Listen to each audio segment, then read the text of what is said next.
Bonjour tout le monde, alors aujourd'hui nous allons parler des objectifs.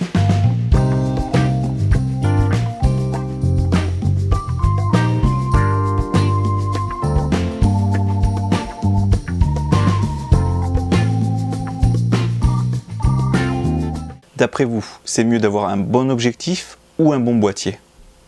Un bon objectif, vous le garderez quasiment toute votre vie, car l'évolution de la qualité optique évolue très peu, contrairement au boîtier numérique. Vous avez un boîtier qui sort quasiment tous les 2 ans, avec des améliorations aussi bien techniques que des nouvelles options. Pour exemple simple, à l'époque où j'ai acheté mon 350D en 2004, il n'existait pas de réflexe qui permette de faire de la vidéo. À l'heure d'aujourd'hui, n'importe quel réflexe, même entrée de gamme, permet de faire des vidéos. Cette vidéo sur les objectifs est dédiée spécialement pour les débutants. Donc on va commencer à lire ce que vous allez avoir sur votre objectif. Alors sur l'objectif, en premier, ce que vous allez avoir, c'est la marque. Donc vous allez avoir Canon. Après, vous pouvez avoir différentes marques, Sigma, Tamron, Samyang, etc. Après, vous allez avoir le type. Là, par exemple, c'est une lens, c'est-à-dire c'est une optique.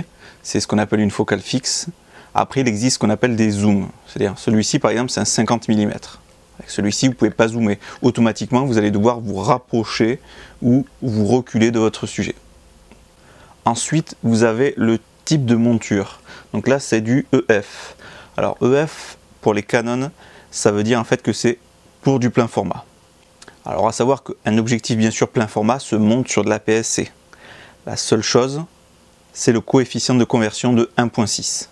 Un objectif comme celui-ci en 50 mm, monté sur un APS-C, ça va le transformer en 80 mm. Donc je vous invite à revoir la petite vidéo que j'avais déjà tournée il n'y a pas très longtemps là-dessus. Alors pour les objectifs APS-C qui s'appellent EFS, cela ne se monte pas sur du plein format. Ensuite, sur votre objectif, vous allez avoir le type de focale. Alors celui-ci, c'est un 50 mm. Après, il en existe différents types, comme celui-ci, qui est un zoom qui va de 70 mm à 200 mm. Pour rappel, plus la focale est courte, plus l'angle de vision est grand. Et au contraire, plus les focales sont longues et moins le champ de vision est grand. Alors pour l'ouverture de votre objectif, c'est le 1,2 point quelque chose. Moi sur cet objectif, c'est le 1,2.1.8. Donc ça veut dire que c'est l'ouverture maximale de votre objectif. Alors pour celui-ci, c'est une focale fixe. Donc il y a une seule valeur. Après, sur certains objectifs type zoom, vous pouvez avoir 2 valeurs. Vous pouvez avoir l'ouverture à, par exemple pour un 70-200, vous allez avoir l'ouverture à 70 mm et vous allez avoir une ouverture différente à 200 mm. Donc vous pouvez avoir par exemple un 70-200 qui ouvre à 3,5, 6,3. Après le 1,2 point, plus le chiffre est petit, plus votre objectif est lumineux. On va en reparler sur une vidéo spécialement sur le diaphragme. Ensuite, vous avez le diamètre de votre objectif. Alors là, pour celui-ci, par exemple, c'est un 52 mm. À quoi ça sert? En fait, le diamètre va vous permettre de monter justement des petits filtres, comme celui-ci. Là, celui-ci, par exemple, c'est un filtre polarisant.